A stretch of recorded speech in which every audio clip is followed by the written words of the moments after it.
So this week, I wanted to take a few minutes and talk about the Apple event that just occurred.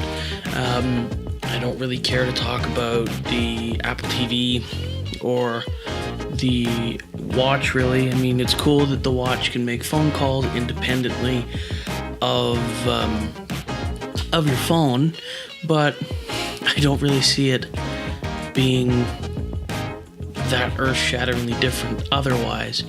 The meat and potatoes of it was really the iPhone 8 and the iPhone X. We'll talk about the iPhone X in a little bit. And, you have I kind of had to take a step back after watching the event, because I watched the event and I was really cynical about it.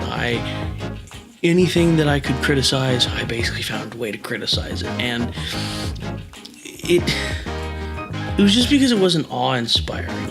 When Apple has something new to announce or something new to show us, normally there's more substance to it. And it really didn't feel like there was a lot of substance as much as it was like, look at this shiny new thing we've made. So we have the iPhone 8 here, which is glass back again, because we learned nothing from the iPhone 4S. Glass is here to stay. I understand its purpose for Qi wireless charging, but it's still a major sore point, regardless of how much they want to protest that the glass is some of the strongest, most reinforced glass on any smartphone. I don't buy it. It's not... It'll still shatter, and it'll be the main reason that people are bringing their iPhones back, just like they did with the iPhone 4S. So, really disappointing. Don't really care about the colors or the wireless charging. It's still fundamentally an iPhone 7. It's just got a glass back on it, and it's got this fancy new Retina display. It's still 1080p, but it's got new Retina features that make it look that much better, something that quantified it being called a new version of the Retina display. Cameras, I think they largely remain the same, so there really wasn't anything to say about it. It's got deeper pixels, as they say. The cool stuff about it was more the compression techniques that they have that make their video look a lot better than a lot of stuff you'll find. But naturally, iPhones have had some of the best cameras on the market for years. The portrait lighting stuff, I thought that was kind of cool. It's not really something you see very often on a phone, and it's definitely an interesting feature that I definitely want to see grow and more people adopt, especially with the stage light. Not necessarily the mono, but just the stage light, where it can literally take the background out of your photo. I kind of want to see more of that, just because that's a super cool feature and eliminates Photoshop for a lot of people. It's got the A11 Bionic chip, which, again, it's faster, it's better. It's hard to measure something and say, oh, it's substantially better, when it's really just an iterative chip. The cool thing, though, was more about the GPU. They're no longer using PowerVR for the GPUs. They're designing their own GPUs, and apparently it's, as they say here, 30% faster than the previous A10 chip. It enables better AI. It's got neural net processing on the device, which, that is actually kind of cool. And that's a feature that I definitely want to see worked on and progressed upon in the future. iOS 11. I got some nasty things to say about iOS 11.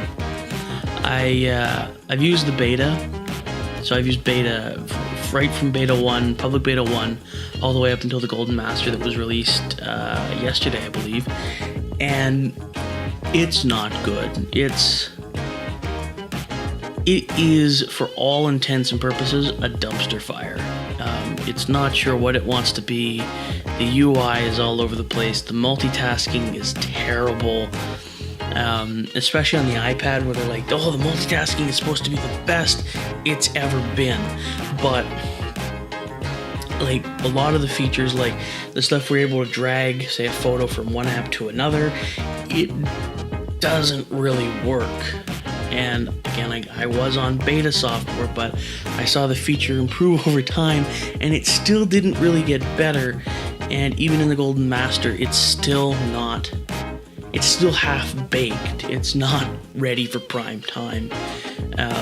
And a lot of the multitasking features that they added in iOS 11 just don't really work. And it's disappointing that because Apple is a company that's based on quality and only releasing quality products, software, and the likes of that. And this really, in my opinion, it really missed the mark. And the fact that it's supposed to be ready this month, it still needs some tweaks, and I don't even think we're going to see that in the iterative versions that'll follow the .1s and 2s and whatever. Hopefully iOS 12 fixes a lot of the bugs, but I say that every year. iOS 9, well, maybe iOS 10 will fix the bugs. iOS 10, maybe iOS 11 will fix the bugs. Ever since I'd say about iOS 6, just before they changed over to this new UI look, that was probably about the last version that was really treated like it was supposed to be rock solid. Ever since it's been problem after problem after problem, and I don't understand how they still cannot get it down pat. But that's just Apple. More AR stuff, and then that's really just the iPhone 8. It's an iPhone 7 with a fresh coat of paint. So we'll talk about the meat and potatoes, which is the iPhone X. And the iPhone X is all screen, sort of. Well, yeah, they say it is all screen, but it really isn't. You've got that chin. Well, I say chin, but there's no chin bar. It's just a lip at the top that... I understand you have to put the camera somewhere, but if you look at examples of devices that take up the bezel-less screen idea, they generally don't mess up, and they don't choose to leave this lip, and I don't understand why they've done this. Like, I get that you have your status bar at the top here with your clock and your power and your connectivity, but it just doesn't feel natural. It doesn't look natural, and it seems like that is prominent across apps, and I get there might be a feature that will turn this off in certain apps so that it is not as prominent, but it just doesn't exonerate that level of quality that I expect when it comes to an Apple product. It just feels like some sort of half-baked idea. It's like, it's cool that you guys are trying to do the whole screen bezel-less concept, but there's a cutoff, and I think the top of the phone was it. And it moves into the further point of getting rid of Touch ID. Why? Like, I get that, as you guys proclaim here, Face ID is a revolution, and you can unlock your phone with your face, and it uses this camera that is basically just a miniature Kinect sensor in your phone.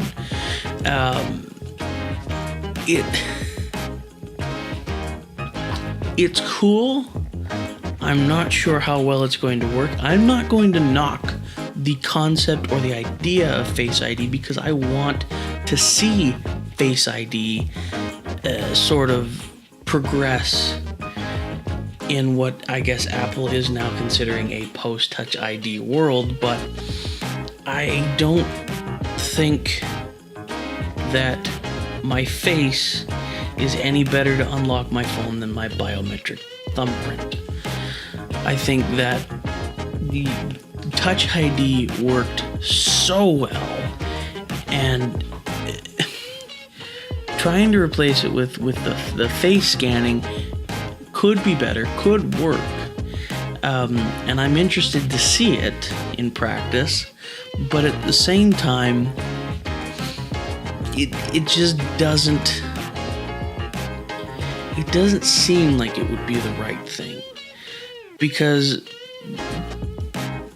this, if you look at other implementations, like Google's one they built into Android 4, it didn't work basically at all. And that was but that was like taking a picture of your face and then matching that picture with the picture that it had on file. And this is literally taking an IR scan of your face and matching it to the IR scan in the secure enclave of the phone. But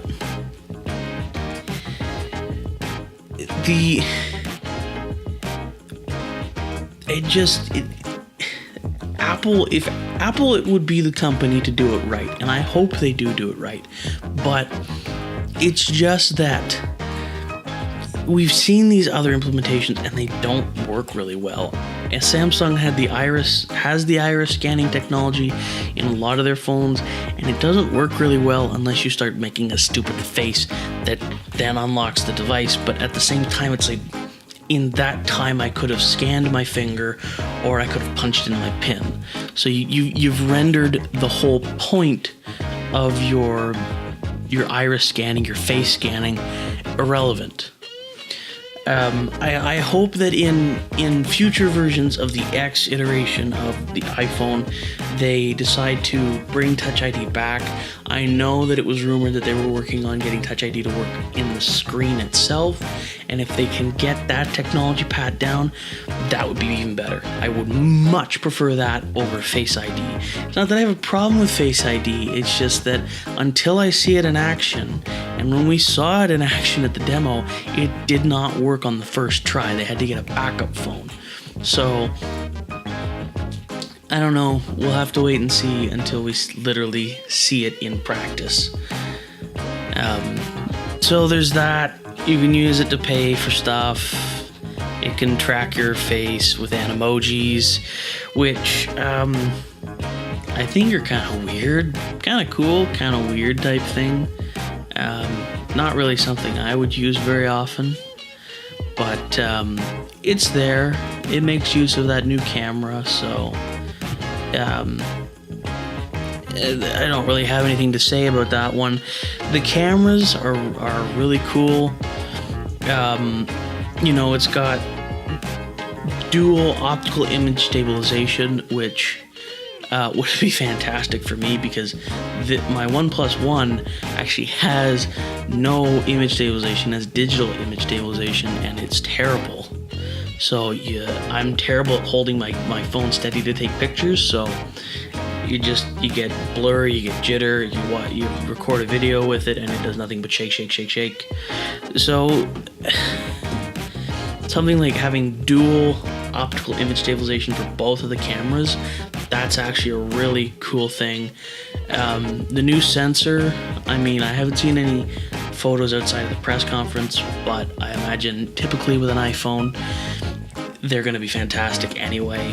Apple makes some of the best cameras for phones, and that's why a lot of people buy iPhones, is for those cameras. Another thing I want to touch on, looking at the photo that's on screen right now, is the design of the iPhone X. Besides that lip, it's a rather beautiful phone. I really like the stainless steel edges. I'm still not a fan of the glass back, but it seems to be the way the industry's going. Samsung does it now. I don't agree with it. I don't agree with plastic, but I don't agree that we should be using glass on everything. But you know, if the iPhone was truly bezel-less and the screen literally encompassed the whole device, so there wasn't any lip, it would be a truly stunning device. Not to say that it isn't, but you know, that lip kind of takes something away from it for me. But that's just my opinion. It's still got the camera features. They touch on the dual optical stabilization. The optical zoom is really cool. So now instead of, I know this was a feature on the previous Plus models of the iPhones, but this not having to do digital zoom, which can, you know, distort pixels, that's actually really nice to have. Like, the smartphone cameras in recent years have become something that they aren't just there to have a feature. They're there to replace your family's digital camera, your DSLR, your camcorder. They're there to replace that now. And if you want to look at the gold standard, you look at iPhone. iPhones have always been the gold standard when it comes to cameras on your phone, and the iPhone X is, as per usual, no exception. Of course, they touch on the A11 Bionic and its artificial intelligence, the neural engine, as they call it, the faster CPU, the GPU that has, you know, the Apple design GPU. So it has all the same features from the iPhone 8. It's just better because it has this OLED screen that's also HDR, which I think is fantastic. We need more phones that have OLED panels and HDR. That is fantastic. And Apple somehow manages again to create possibly one of the best OLED screens. Even though you tend to lose a lot of features with OLED, they've managed to try and make sure that you don't lose anything by joining the OLED family. Again, wireless charging. The Air Power Mat, that's an interesting thing. So now I can charge my AirPods, my watch, and my phone all at the same time. But really, I don't care for the whole wireless charging thing right now. I think maybe Apple will convince us of it in the future, but at the moment, it's not something I care to use. But then again, I don't really have any devices that would make use of it. iOS 11 again, because iOS 11, man, it's a mess. And I don't understand why it had to be a mess. Apple just keeps missing the mark when it comes to iOS, and I don't understand why. They used to do it so right, and I think when Scott Forstall left, iOS lost all credibility for a stable operating system. But that's the past now, and we've dealt with it for almost six-ish revisions, I think. Oh no, maybe one more year. I'm just trying to see if I missed anything. Portrait mode selfies, those are cool. Of course, you have that true depth camera because you have that Face ID technology.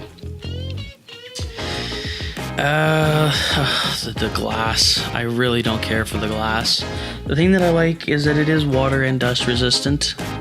We need to see more phones that are, and right now we're only seeing it in the premium end of the spectrum. I'd like to see that trickle down to the more budget options, but you know, you can't have that all right away. I think I touched on everything. It's a 5.8 inch screen. I'm not a big fan of that.